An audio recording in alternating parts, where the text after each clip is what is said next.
Bonjour. Donc, à la suite de la vidéo que j'ai faite sur le sud de la Martinique, je me proposais de vous faire le détail un peu du nord de la Martinique, ce qu'il y a à voir, ce qui est sympathique. On s'était arrêté à Fort-de-France la dernière fois. Avant de commencer, je voulais juste faire 2-3 petites choses. Là, ici, j'avais dit que le casino de la Martinique, il n'y en avait qu'un, il était ici, c'est pas vrai. Il y en a aussi un sur Fort-de-France, je me rappelais plus. Ici, il y a un bateau qui vous emmène, je l'avais dit, c'est des Trois-Îlets. Il vous emmène directement à Fort-de-France, qui vous évite de faire tout le tour. Mais il y a aussi un bateau qui part de Lansalane. Lansalane, ça aussi, un petit village sympa comme tout, un créole. C'est vraiment sympa. Donc il y a un bateau qui part d'ici, des Trois-Îlets, et un bateau qui part d'ici, de Lansalane. Affaire Lansalane, très beau village. Ensuite, ce que je voulais rectifier, c'était la fameuse route qui passe par la colline du Vauclin, la montagne du Vauclin, pour aller au François. Du Vauclin au François, on n'arrive pas sur la distillerie Saint-James, on arrive sur la distillerie Clément. La distillerie Saint-James est par là. Donc voilà, c'est une petite rectification que je voulais faire par rapport au sud. Ensuite, si on attaque le nord, on fait toute cette partie-là. Alors, juste une petite chose à savoir, c'est que quand on prend la route qui est là, tout le long, quand on arrive ici, il n'y a plus de route. Elle s'arrête. C'est-à-dire que quand on ne connaît pas trop et qu'on regarde une carte vite fait, on se dit on va pouvoir faire ça, ça et ça, pas question. Ici, on ne peut pas faire ça. La route s'arrête ici et elle reprend ici pour repartir. Donc ici, c'est de la randonnée pédestre, à pied. Donc, faut faire attention, quand on prévoit de faire le tour de la Martinique, faut savoir qu'on ne peut pas faire ça. Il faut s'attendre à prendre le temps d'aller là et de revenir jusqu'ici. Parce que la route, après, elle est ici pour traverser. Donc, quoi dire de cette région? La route est superbe, on est au bord de la mer. À un moment, on a la mer juste à côté. D'autres fois, on est en hauteur, on voit la mer en surplomb. Tout ce coin-là est superbe à faire. Moi, j'aime bien cette route.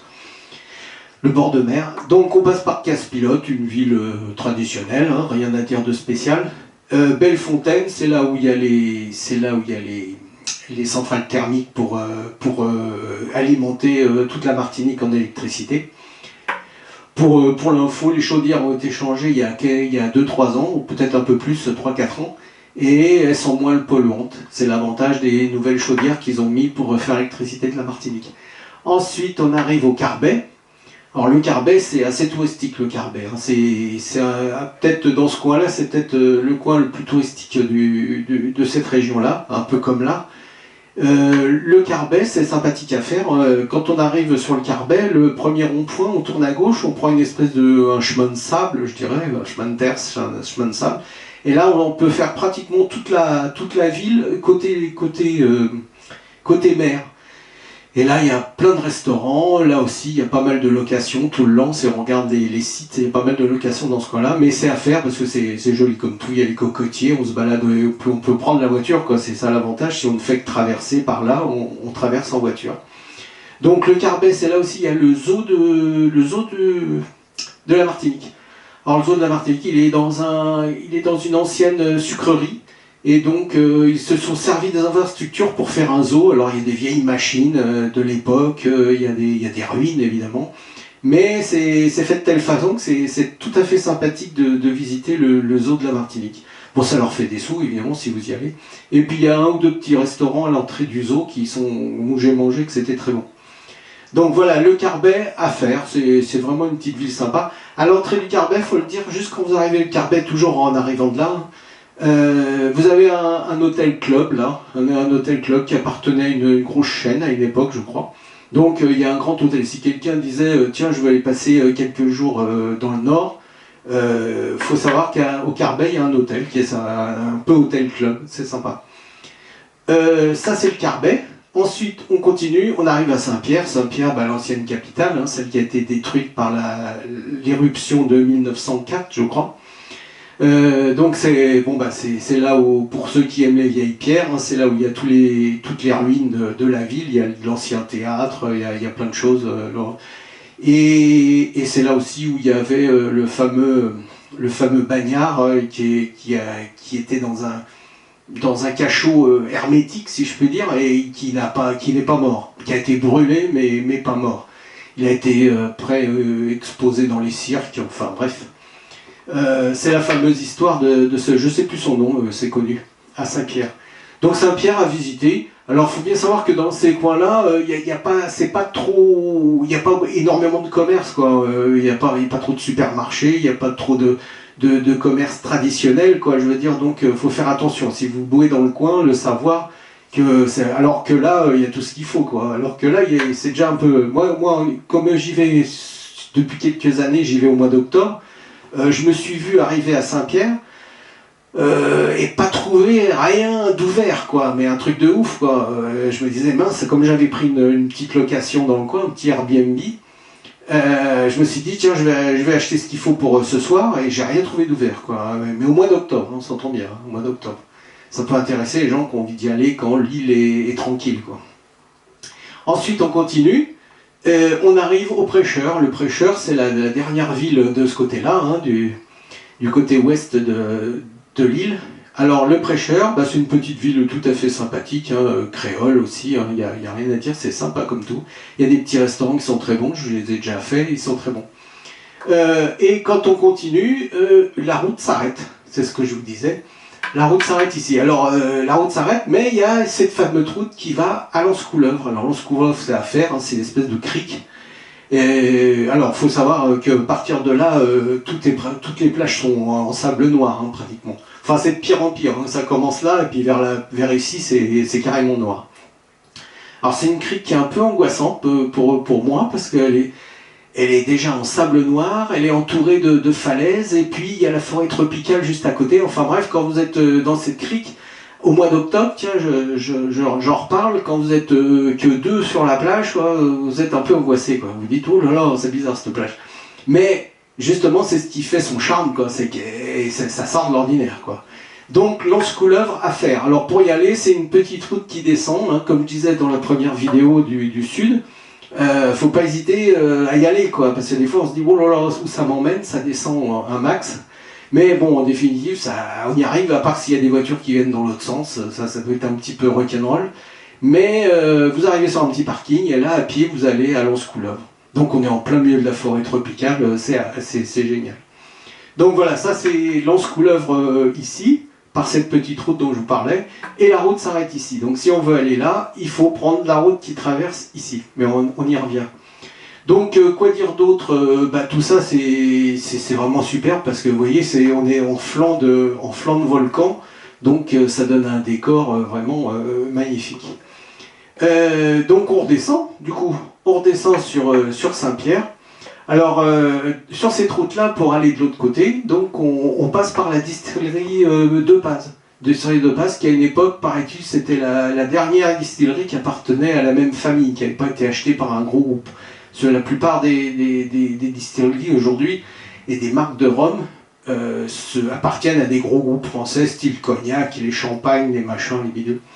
Donc voilà, donc on passe par De Paz. De Paz, une de mes préférées parce qu'au niveau distillerie, on n'arrive pas à une grande allée bourrée de cocotiers, c'est magnifique. Moi j'adore cette distillerie. Il faut la faire, il faut penser à la faire, parce que des fois on pense à faire ceux les plus connus qu'on connaît en France, hein, les Clément, les Trois-Rivières, les Dillon, mais celle-là, on n'en voit pas beaucoup des rhums de Paz dans le commerce. Donc, à faire, là. Quand on continue, pareil, hein, c'est des routes qui sont dans la forêt tropicale.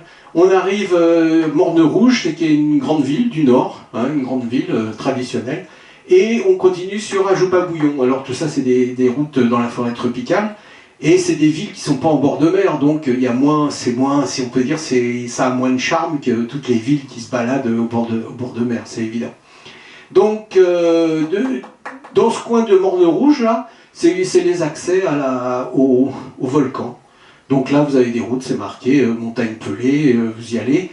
Vous tombez sur des parkings où vous ne pouvez pas aller plus loin, et de là, il faut tout faire à pied. Hein, c'est des randonnées d'au moins 2 heures, hein, je crois, pour monter, c'est pas plus. Et là, il faut prévoir un pull, il faut prévoir un pull pour aller là-haut, parce que là, il caille. Hein, on est à presque 2000 mètres, je crois, arrivé là-haut.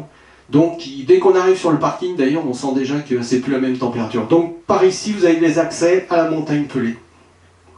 Alors, moi qui ne suis pas à randonnée, hein, évidemment, il faut le faire. Hein, il paraît qu'il faut le faire quand on va là-bas. Moi, je ne l'ai jamais fait, hein, je vous le dis franchement, parce que 2 heures de montée, c'est un peu dur.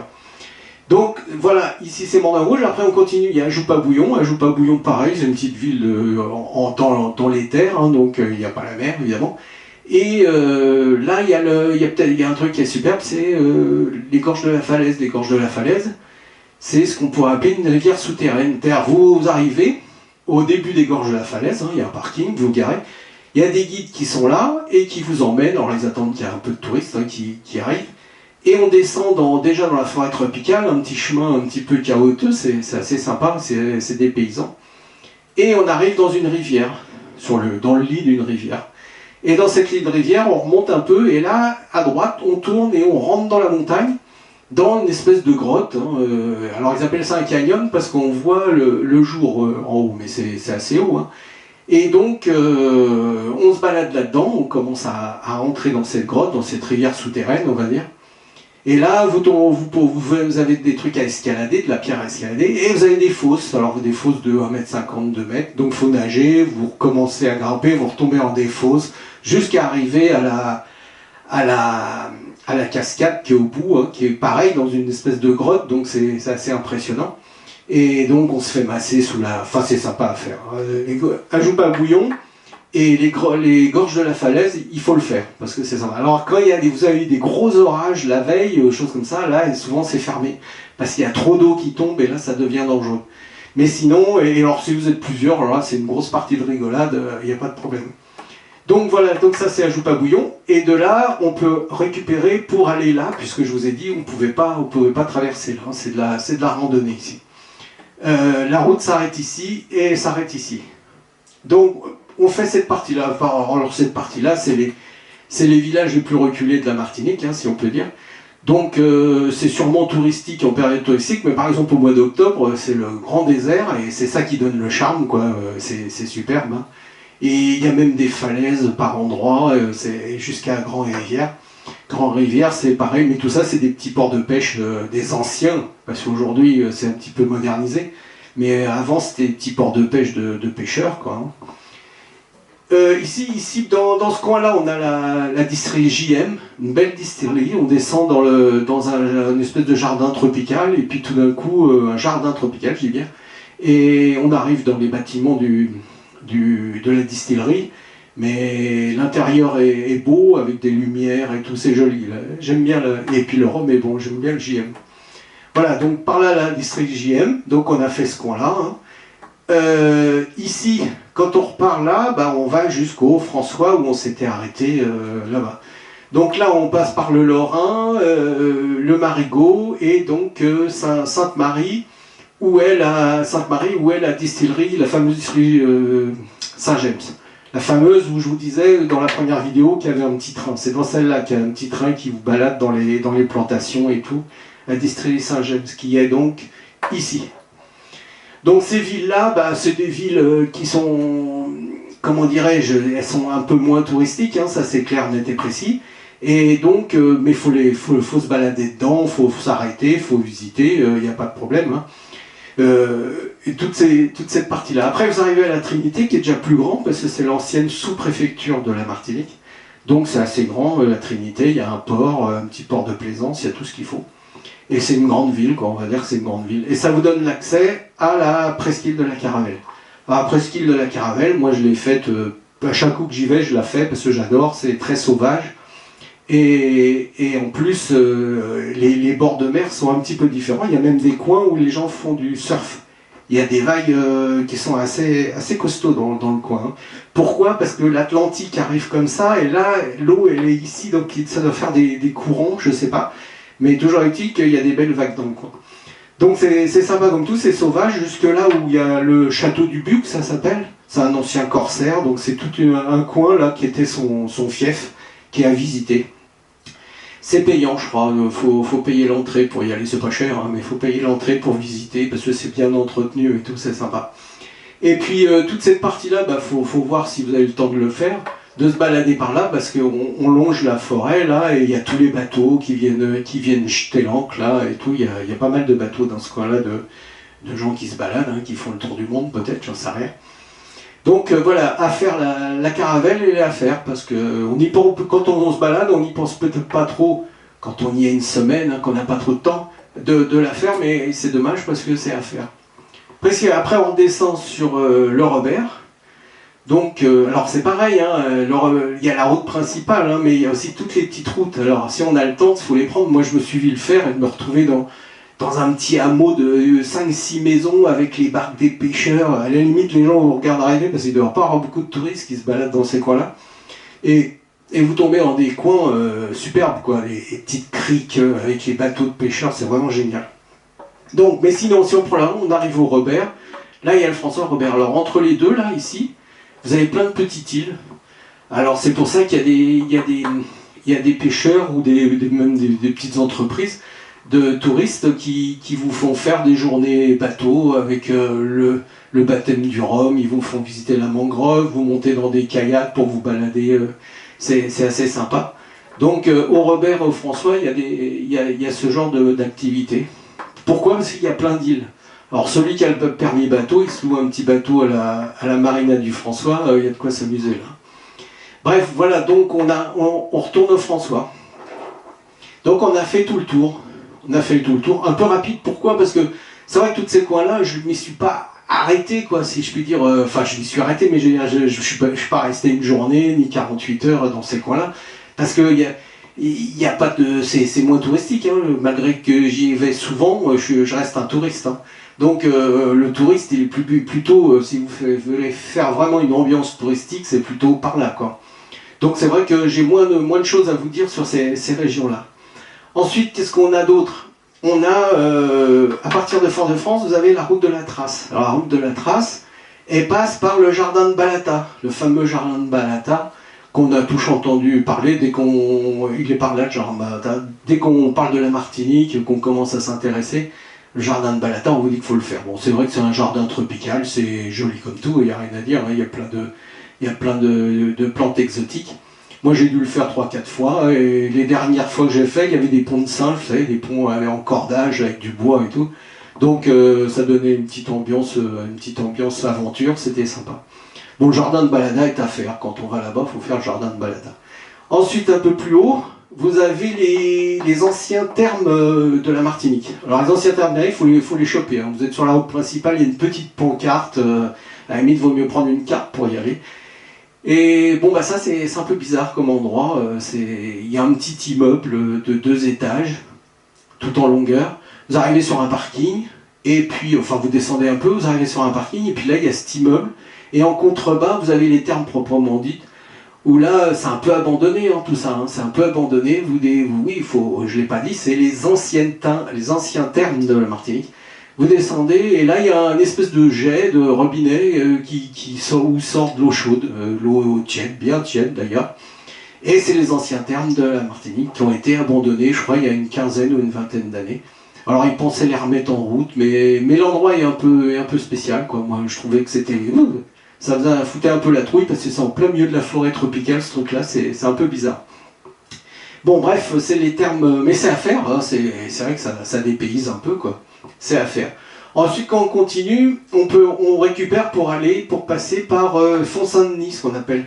La route est fait ça et on rechoppe pour retourner à Saint-Pierre.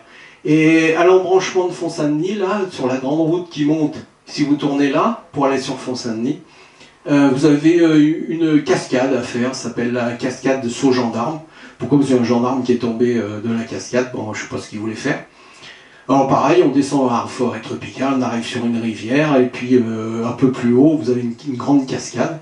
Et puis ils ont aménagé, avant c'était pas aménagé, maintenant ils ont aménagé comme un grand bac en béton, ce qui fait que les enfants peuvent se baigner avec la cascade qui tombe, c'est sympa. C'est à faire, c'est des paysans aussi. Pas de problème. Et là, par cette route-là, vous arrivez à Font-Saint-Denis. Alors Font-Saint-Denis, c'est un petit village qui est en plein dans la forêt tropicale. Donc moi j'aime bien ça, c'est sympa comme petite ville. Et à Font-Saint-Denis, c'est là qu'on attaque, parce que quand on regarde les guides, ils en parlent, on attaque ce qu'on appelle le canal des esclaves. Alors c'est un canal qui permettait d'amener de l'eau, hein, simplement, on ne met pas de bateau évidemment. C'est un canal qui est fait 1 mètre de large, et les rebords servent de chemin de randonnée. En fait, on fait tout le canal, il part de là, donc Font-Saint-Denis, et il va au Carbet, comme ça. Il fait ça. Et donc, on l'attaque donc à Font-Saint-Denis et on se balade sur les rebords. Alors, il paraît qu'il y a des ravins, il paraît que... Bon, il y en a qui disent que c'est pas dangereux, mais il faut faire attention quand même tout le long. Alors, il paraît que c'est à faire parce que pareil, on se balade dans la forêt et tout. Il paraît que c'est très joli à faire. Moi, je l'ai jamais fait. J'ai jamais fait parce que une fois de plus, c'est une randonnée. Faut marcher. Moi, j'y vais doucement dans ce cas-là. Donc, soi-disant que c'est une des randonnées les plus sympas à faire. Donc voilà, et de Font-Saint-Denis, vous retournez à Saint-Pierre. Donc si vous voulez faire la route, c'est où vous passez par celle-là, ou vous passez par toc, et vous repassez là. Voilà, c'est un choix.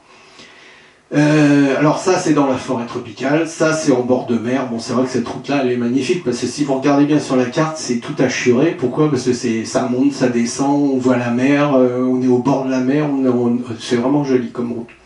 Il n'y a pas de problème là-dessus. Qu'est-ce qu'on peut dire d'autre? Il y a cette route-là qui part, qui traverse. Bon, là c'est une route que j'ai dû faire plus d'une fois, mais bon, elle a peut-être moins d'intérêt que quand c'est dans la forêt tropicale et tout. Donc voilà. Qu'est-ce qu'il y a à dire? Un truc que j'ai oublié aussi, parce qu'il y en a qui aiment le rhum, je présume, quand ils vont aller là-bas, la fameuse distillerie Nesson. La distillerie Nesson. Là-bas, il y en a qui disent que c'est le meilleur rhum blanc, j'entends blanc de la Martinique. Bon, peut-être moi, personnellement, c'est pas mon avis, mais bon. Alors, je crois qu'elle est du côté du Carbet aussi. Elle doit être par là, la distillerie Nesson. C'est intéressant de savoir parce qu'on en entend parler de distillerie Nesson. Voilà, on a fait le tour, donc le tour de la Martinique, ici je répète, ça peut être intéressant parce que si vous pensiez faire tout le tour, on peut pas, ça s'arrête là, ça repart. Si ça repart pas, et ça revient de ce côté-là ici. Là, c'est la route qui traverse en passant par à Joupa, Bouillon et les gorges de la Falaise. Et sinon, on a la route de la Trace qui va jusque là. Et si on bifurque ici, on retourne en passant par Font-Saint-Denis qui est à faire. Font-Saint-Denis, c'est un endroit où on ne pense pas faire quand on ne connaît pas ou quand on y est pour la première fois. Mais il faut le faire, c'est une jolie randonnée. Enfin, c'est pas une randonnée en voiture, il y a une route, mais c'est assez joli à faire. Voilà, on a fait un peu le tour de la Martinique. Ma prochaine vidéo, probablement que je ferai les distilleries. Et peut-être en même temps, parce que ça va peut-être pas durer très très longtemps, peut-être qu'en même temps, je donnerai mon avis un peu sur la Martinique, ce que j'en pense, et on verra. Voilà, je m'arrête là, et puis à la prochaine vidéo.